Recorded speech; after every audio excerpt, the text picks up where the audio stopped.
tompoko lahy sy tompoko vavy, ny vorona ary elatra hono no manadino ny akanina foizany, fa raha malagasy tia tanindrazana kosa tsy manadino ny tolom-panafahana tamin'ny taona 1700 sy 710.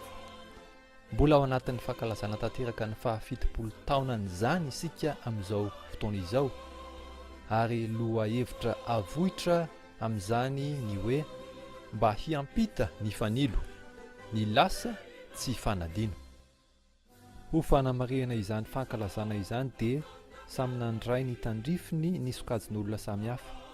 Ao ny mpahay tantara, ny mpanoratra sy ny poeta namoaka boky mikasika izany, ao ny mpanakanto namorokira, ao ny pakasary nirakitra izany antsary.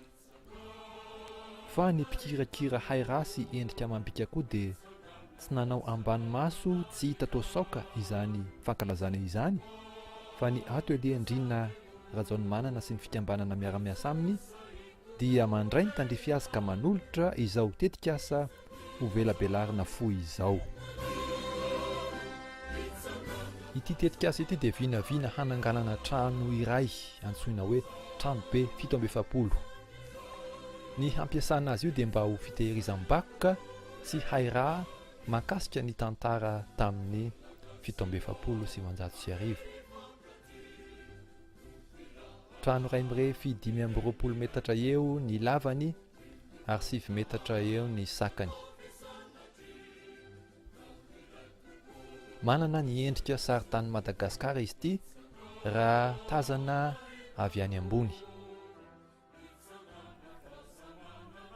ary ny lokon'ny sainam-pirenena malagasy no ampiasaina betsaka ao. Ny vatandrindrina ato an-damosina ato dia ho voarakotra sary sokotra mikasika ny tantaran'ny tolona ihany koa. Eto amin'ity lafindrindrina ity dia ahitana soratra mivaky toy izao: rojo vy namatotra ny tongotro, rojo tsaina ny azona tsy androso, tapahiko eto anio fa ho hainy fahafahana. Eo anoloan'izany soratra izany indray dia hisy sary sokotra iray mijoalajoala, olona mitandefina izy io ary misy rojo tapaka ny tanany.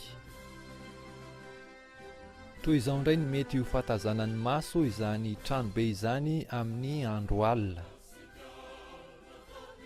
Ho tehirizina sy ampiratiana ato amin'ity toerana ity ny hay rasy ny vakoka mahakasika ny tantara 1700.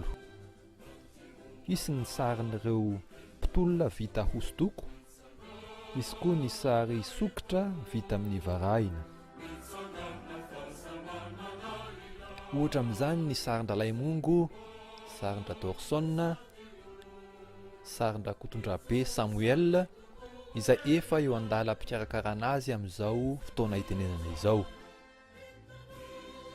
Arak'ilay lohahevitra hoe ny lasa tsy fanadino dia tanjona amin'ity tetikasa ity ny fampahafantarana sy fampianarana ny taranaka ankehitriny, indrindra ny mpianatra, amin'ny fomba mivaingana kokoa ny tantaran'ny tolona nisy teto amin'ny tanindrazantsika. Amin'ny mahatranom-bakoka azy ity dia hiraiketana zavatra na fitaovana nampiasain'ireo mpitolona tamin'izany fotoana izany koa ao, ohatra hoe vilany, lefona, zavatra tahaka izany, na zavatra maneho ny fomba amam-panao tamin'izany fotoana izany.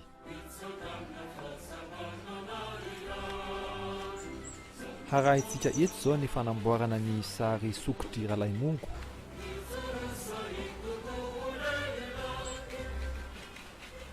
Ity sary dika mitovy ity na fotokopy ity no niaingana nanaovana sy nalaitahaka tamin'izany.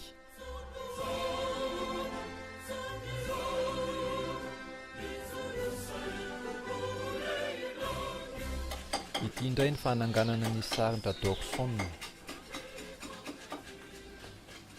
Sary madinika dia madinika avy amin'ity boky ity no loharano nipoiran'izany. Toy izany koa ny sarin-dra Kotondrabe Samuel izay mpitolona maty notifirina. Noho izany dia raraotana sady ny fanaovana antso amin'ireo olona izay mety mahatahiry sary tsaratsara kokoa noho izao ampiasaina izao. tsy niany retolona reto ihany fa mety ho mpitolona hafa ihany koa mba hampindrana izany anay. Ankoatra ny sarin'izy teny mirahalahy voalaza teo dia ireto koa ny mpitolona hafa vinavinaina havadika ho sokotra: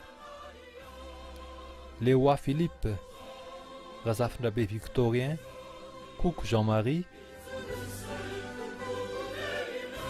Tsimitsaraka, Rabetrena. Ho famaranana izao famelabelarana izao tetikasa izao dia ao ilay fitenenana hoe ny tao-trano tsy efa nirery, eo koa ilay hoe ny tanan-kavia tsy ahatanan-ki fafa, ny havanana koa tsy ahazo tsahafa, ny angady tsy mety ahavadika banga raha tsy izy roa no miara-manainga. Noho izany dia mila fiara-miasa izahay. Ny traikefa sy ny fahaiza-manao no anananay atelier Ndrina Rajaonimanana sy ny fikambanana sakaizan'ny sary sy teny ary vakoka. Fa ny tany sy ny famatsim-bola hananganana izany trano izany kosa dia anaovana antso amin'ny sokajin'olona rehetra tsy ankanavaka afaka manao izany. Mba tsy hitsolopolopona sanatria ho faty ilay fanilona mpitaina, fa vao mainka aza irehitra iredareda ka tsy ho adinoina ny lasa fa ho vita sary sokotra ao an-tsaina tsy ao am-pon'ny taranaka mifandimby. Koa dia manolotra fisaorana mialoha sy lehibe mitafotafo sady ho an'ireo vonona ifanampy amin'ny fiantsoroana izao tetikasa izao. Misaotra tompoko lahy, mankasitraka tompoko vavy.